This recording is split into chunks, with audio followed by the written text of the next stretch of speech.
नमस्कार दोस्तों, आज तक आपने भगवान भक्त देखे होंगे। जो भगवान के भक्त होते हैं, करोड़ों लोग हैं इस दुनिया में, लेकिन हमारे साथ एक ऐसे शख्स मौजूद हैं जो योगी आदित्यनाथ को अपना भगवान मानते हैं। और आपने हनुमान चालीसा तो बहुत सुने होंगे, लेकिन हमारे साथ जो सोनू ठाकुर जी मौजूद हैं, उन्होंने सीएम योगी आदित्यनाथ जी के लिए चालीसा लिखा है और सीएम योगी आदित्यनाथ को अपना भगवान मानते हैं और उनके लिए उन्होंने एक चालीसा लिखा है। तो हम उन्हें के जुबान से सुनेंगे कि उन्होंने कैसा हनुमान चालीसा के तर्ज पर सीएम योगी चालीसा लिखा है।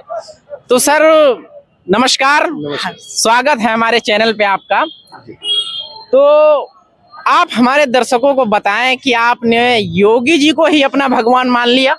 जी बिल्कुल, वो हमारे आराध्य हैं, हमारे गुरुदेव हैं और मैं उनको अपने गुरु के रूप में देखता हूँ, अपने प्रभु के रूप में देखता हूँ। हमारा सारा काम पूरा होता है, जो भी हम ठाने वो सारा हमारा काम पूरा हो जाता है। हमारे गुरु हैं, हमारे आराध्य हैं।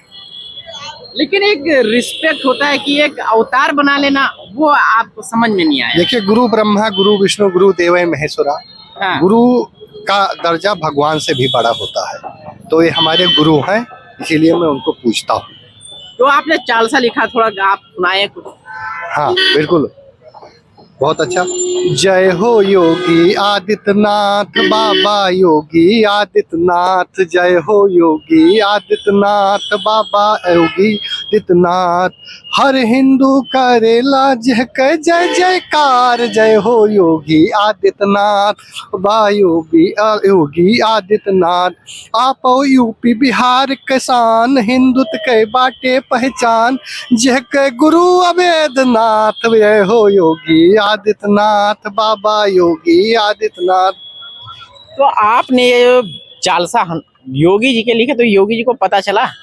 बिल्कुल, महाराज जी से संपर्क हुआ आपका? 2007 से हम महाराज जी से जुड़े हैं। 2007 से आप? जी। तो गोरखनाथ मंदिर से कनेक्शन है क्या? बिल्कुल बिल्कुल बिल्कुल। और वो हमारे गुरु हैं और जितना भी वो काम करते हैं, सारे काम में उनका समर्थन है। और 2017 में जब वो सांसद थे और भाजपा की सरकार बनी, तो उनको मुख्यमंत्री बनाने के लिए हम टावर पे भी चढ़ गए थे। टावर पे चढ़ गए थे? हाँ, मतलब उनके समर्थन में कि उन्हीं को मुख्यमंत्री? हाँ बिल्कुल, किया जाए, नहीं तो हम ऊपर से कूद पड़ेंगे और घोषणा की जाए। फिर पता चला कि मुख्यमंत्री जी घोषित कर दिए गए हैं, योगी जी मुख्यमंत्री बन गए हैं। फिर हम उतरे हैं। उसके बाद उसी समय जैसे पूजा तो हम उनका गुरु के ऊपर करते थे, फिर मंदिर बना के फिर उनका योगी चालीसा लिखे और फिर गाना चालू कर दिए, लोग देख रहे। तो आपने एक जीवन उनका अपनाया है, आपका वेशभूषा भी योगी जी से मिलता जुलता है और आपने योगी जी को भगवान मान लिया। तो आप राजनीतिक सफर क्या है कि योगी जी से राजनीतिक भी सफर उनका जारी रहा है बराबर? जैसे महंत रहे हैं, महंत के साथ साथ उनका राजनीतिक सफर भी चालू रहा है। तो आपका राजनीतिक सफर का क्या दायरा है? हमारा कोई दायरा नहीं है, हम फिलहाल हिंदुत्व की बात करते हैं। तो आपको राजनीति में आने का कोई? देखिए, अगर अवसर मिला, अगर अवसर मिला तो एक बार जरूर हाथ आजमाएंगे। मैं चाहता हूँ कि ऐसे लोग राजनीति में आए, युवा लोग राजनीति में आए। ऐसे लोग अगर राजनीति में आएंगे, नया आयाम देंगे, नई दिशा देंगे, देश प्रगति करेगा, प्रदेश प्रगति करेगा। और जिस जिले के विधायक होंगे, जिस जिले के सांसद होंगे, प्रगति करेगा। बात करते हैं, मुद्दे की बात करते हैं। तो बताइए, आप कौन से, अगर आपको चांस मिलता है भाजपा पार्टी या योगी आदित्यनाथ जी के संपर्क से आप किसी क्षेत्र में जाते, तो आप कौन सा क्षेत्र चाहेंगे कि हम यहाँ से चुनाव लड़े? फिलहाल अभी मैं ये चाहता हूँ कि रायबरेली में एक विदेशी महिला राज कर रही है। अब तो आप उनको नागरिक मान लीजिए, विदेशी महिला ठीक नहीं? बिल्कुल नहीं मानेंगे। राहुल गांधी जी का 2 नागरिकता है, एक इटली का भी है और एक इंडिया का भी है। ठीक है, तो हम विदेशी कहेंगे, इसमें अगर किसी को खराब लगे तो लगे। मैं अगर लड़ना चाहता हूँ, हमारी हार्दिक इच्छा है। आप उनके चुनाव लड़िए, चुनाव का विरोध कीजिए, उनके जाइए समर्थन में, विरोध में, जो कुछ करना है आपको। लेकिन विदेशी महिला जो आप कह रहे हैं, तो लोग कह रहे हैं कि आप एक मिनट सुनिए। उनके हस्बैंड जो है, उनके पति इस देश के लिए कुर्बान हो गए, जान न्यौछावर कर दिए इस देश के लिए। बिल्कुल, इसमें तो नहीं कहा जा सकता है नहीं किए हैं। उनका हम कदर करते हैं लेकिन इनका नहीं करते हैं। हाँ, तो आप राजनीति वाला बताइए कि रायबरेली में, चलिए आपने जो कहा, तो रायबरेली से आपका इरादा है लड़ने का?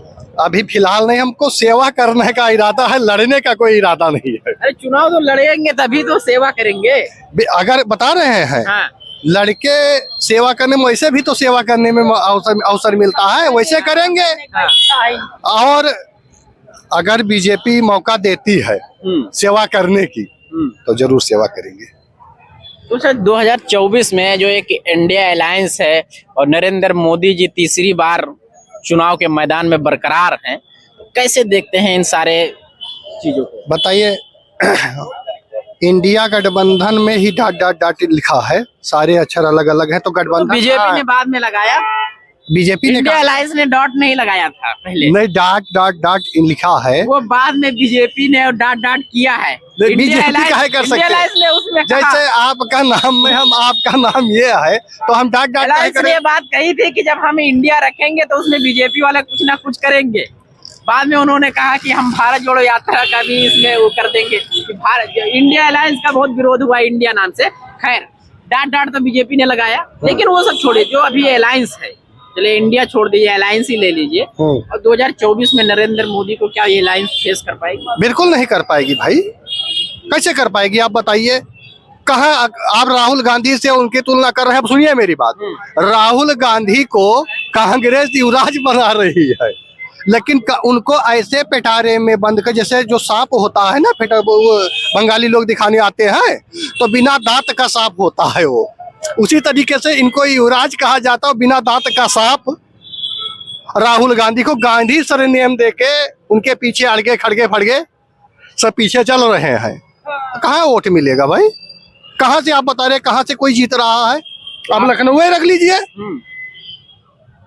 लखनऊ रख लीजिए, कोई जीत रहा हो तो बताइए। तो आप फुल बहुमत 2024 में नरेंद्र मोदी जी के लिए? अभी एक सर्वे आया है, एबीपी न्यूज ने कराया है, 75 सीट दिखा रही है बीजेपी को। 80 में? हाँ, 80 में 75 सीट, 76 सीट। अच्छा, सर्वे करने वाले कभी आप लोग के पास आए कि किसी के पास आते हैं? ये देखिए, आते हैं, अगर सर्वे गलत हो जाता तो जीत हार तो खैर लगी रहेगी, तो बीजेपी का आंकड़ा है जो। हाँ, अगर सर्वे गलत होता तो मध्य प्रदेश भी दिखा रहे थे कि हार जाएंगे। कहाँ अगर तो अभी आप एक लास्ट अंतिम बात आपसे कर लेते हैं, आपने जो योगी जी को भगवान अपना माना, तो टैटू कहीं कुछ बनवाया है क्या? टैटू नहीं बनवाए हैं, उनके मार्गदर्शन पे चलते हैं, जो कार्य वो कर रहे हैं बिल्कुल मंदिर बनवाए हैं। तो वहाँ पे पूजा अर्चना होती है? बिल्कुल बिल्कुल, हर शाम, सुबह शाम दोनों होती है। दूसरी चीज महाराज जी का बताए उनके रास्ते पर चलते हैं, गौ सेवा, समाज की सेवा, गरीबों की सेवा करने, जो भी अवसर मिलता है। स्वच्छता अभियान, अभी हम पूरे प्रदेश में स्वच्छता अभियान स्वयं निकाले हैं, और एक टीम बना के जो हम गौ की सेवा करते हैं, यही हमारा है। अगर कोई लोग है ऐसा है जिसको दवा का पैसा नहीं है, तो हम एक चंदा लगा के व्यवस्था करके मैं उनको देता हूं पैसा। अगर कोई गरीब मिलता है, कहता है मेरे पास पैसा नहीं है, दवा कराने का इलाज नहीं है, तो मेरी एक टीम है, उसी के तहत हम सब उनका नंबर डालते हैं, उड़ाते हैं और वायरल कराते हैं, उनको पैसा दिया। दूसरी चीज, माननीय मुख्यमंत्री जी से कह के मुख्यमंत्री राहत कोष से मैं पैसा दिलवाता हूँ, यही कार्य मेरा है। ठीक, तो दोस्तों ये थे हमारे साथ में खुद को योगी जी को भगवान मानने वाले, खुद को योगी जी का भक्त बताने वाले सोनू ठाकुर जी।